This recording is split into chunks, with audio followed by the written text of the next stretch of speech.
Hello, everyone, and welcome back to my channel.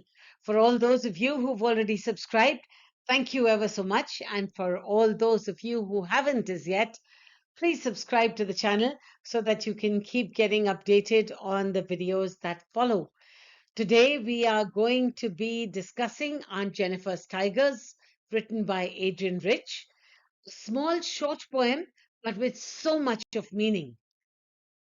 Adrian Rich wrote this poem in the 1950s, at a time when women were still suppressed, when they were not being given opportunities to perform and reach their potential. In fact, you'd be surprised to know that it was almost a couple of decades later that women were actually allowed to open a bank account without the presence of their husbands. So, a poem that has been written by a woman who has felt very oppressed in her marriage. And let's take a look now as to what the poem is all about. Here are two really beautiful images. And my question to you is, what do these rings symbolize? What do these rings stand for? And if you say marriage, you are absolutely correct. And what, in your opinion, is marriage all about? Love, commitment, and happiness. So, when two people get married to each other, what they're looking for is love, commitment, and happiness together. Here are two images of two married couples, the left one and the right one. Which out of the two would you say is a happy marriage, and which would you say is an unhappy marriage? Absolutely correct.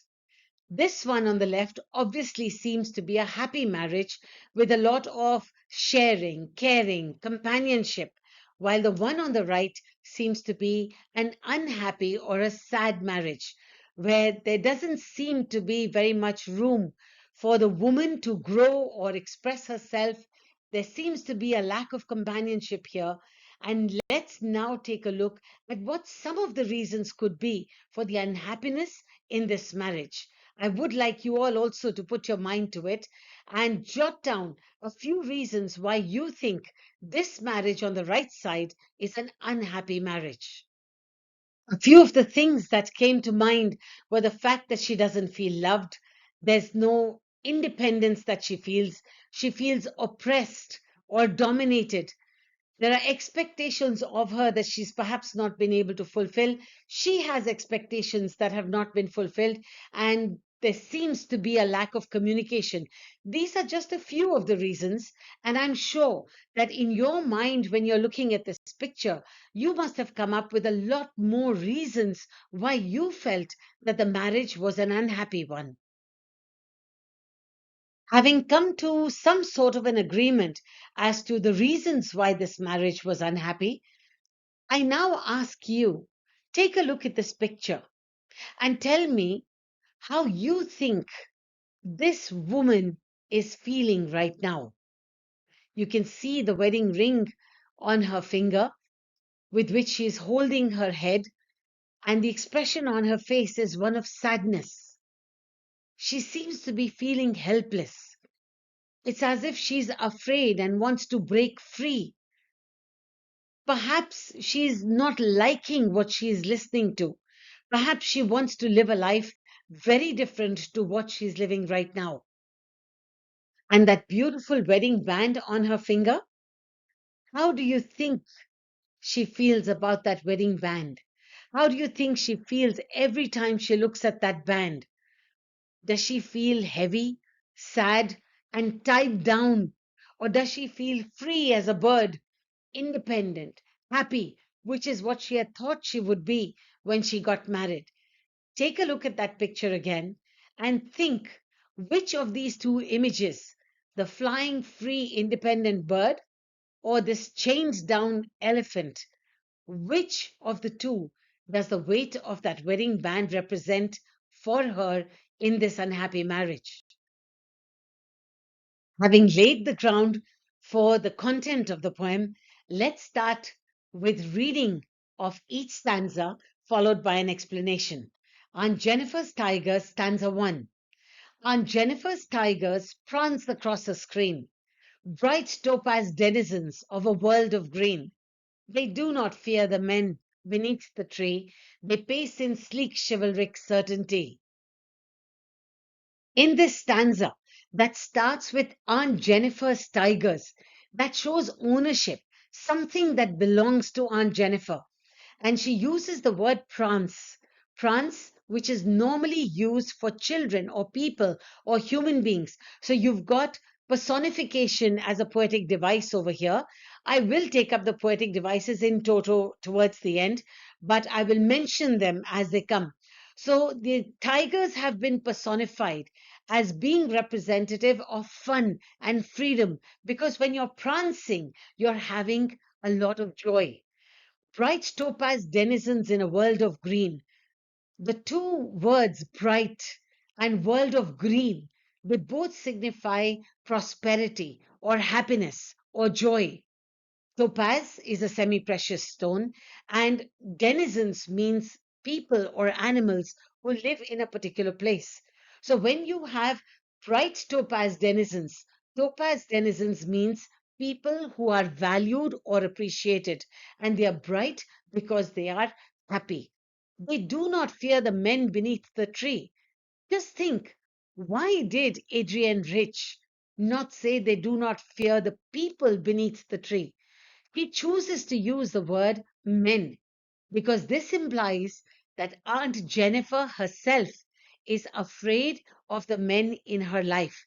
And in this case, when we've got the wedding band on her fingers, when we are talking about a marriage, we understand that the man that she is afraid of is her husband. They pace in sleek chivalric certainty.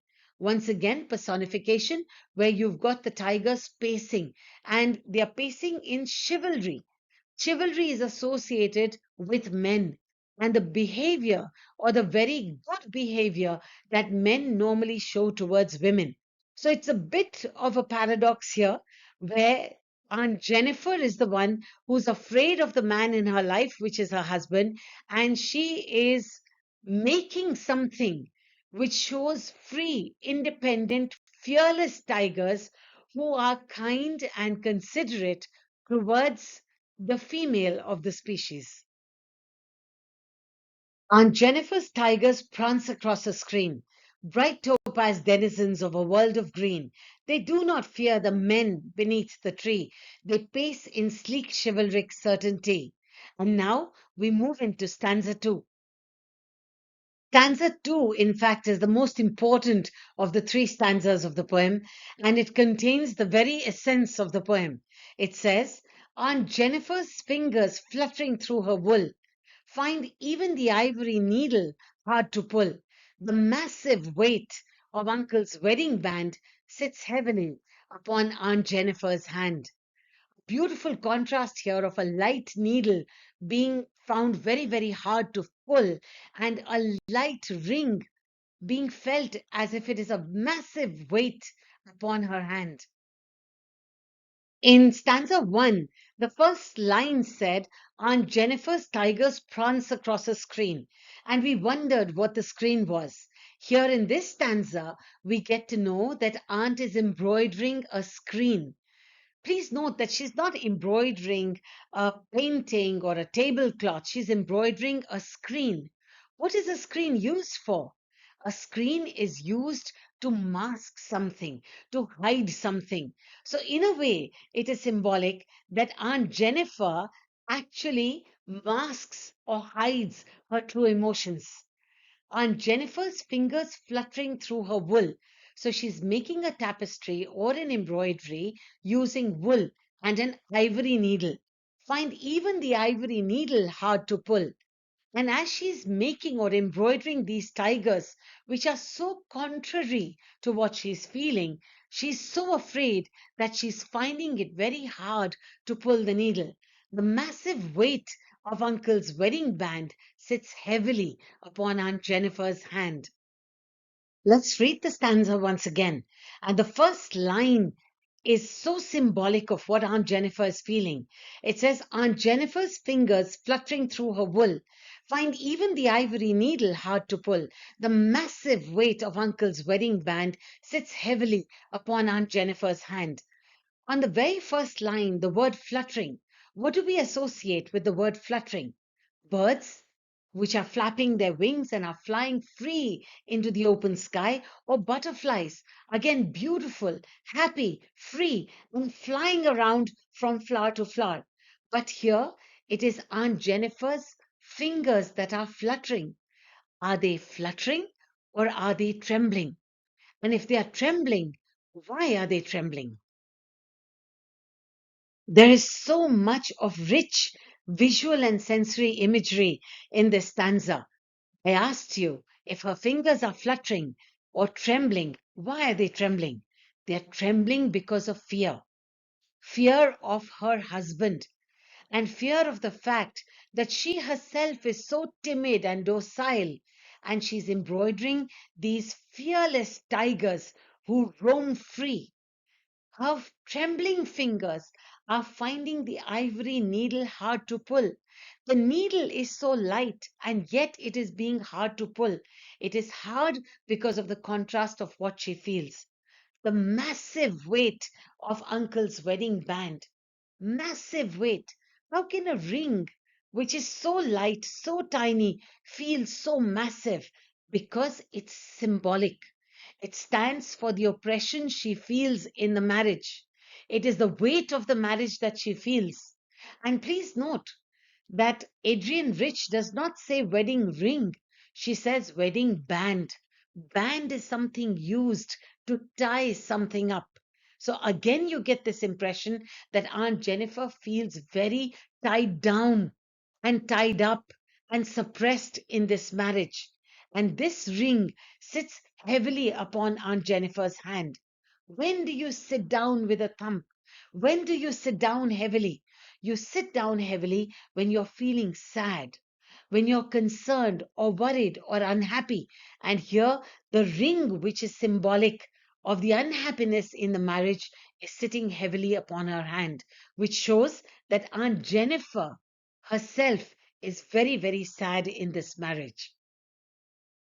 And as we move to the last stanza of the poem, Adrian Rich says, when Aunt is dead, her terrified hands will lie, still ringed by the ordeals she was mastered by.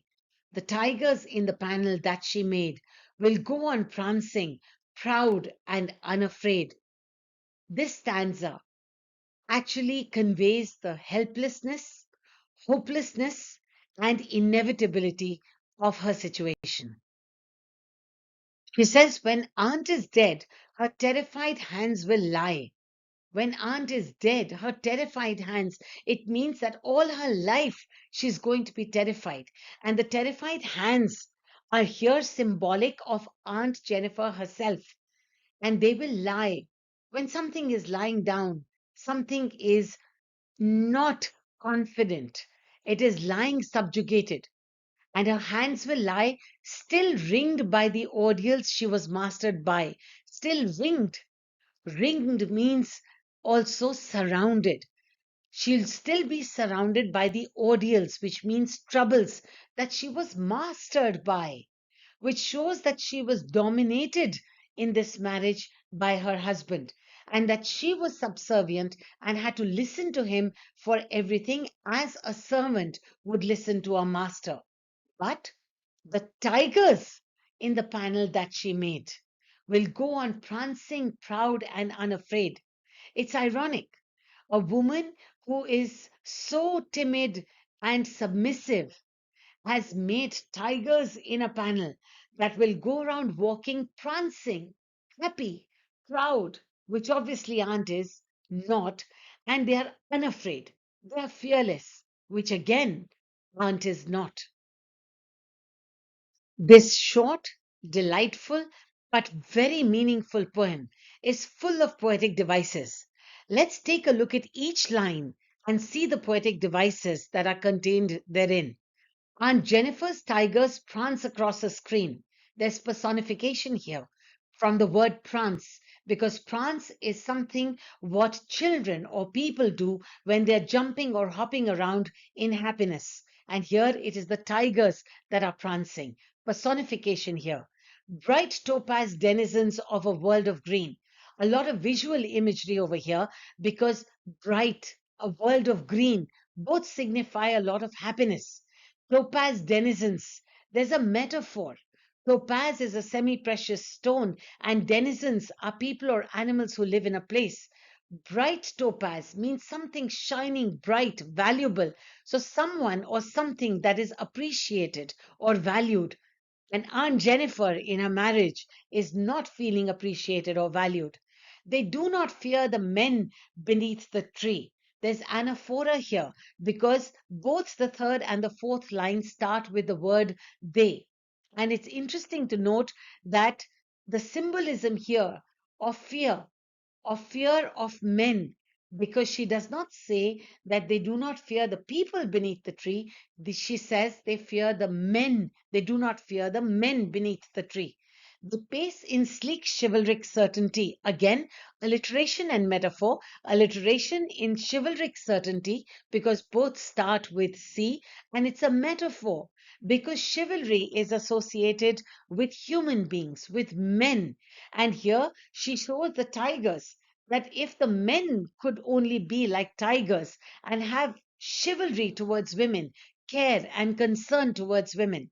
In the second stanza, Aunt Jennifer's fingers fluttering through her wool.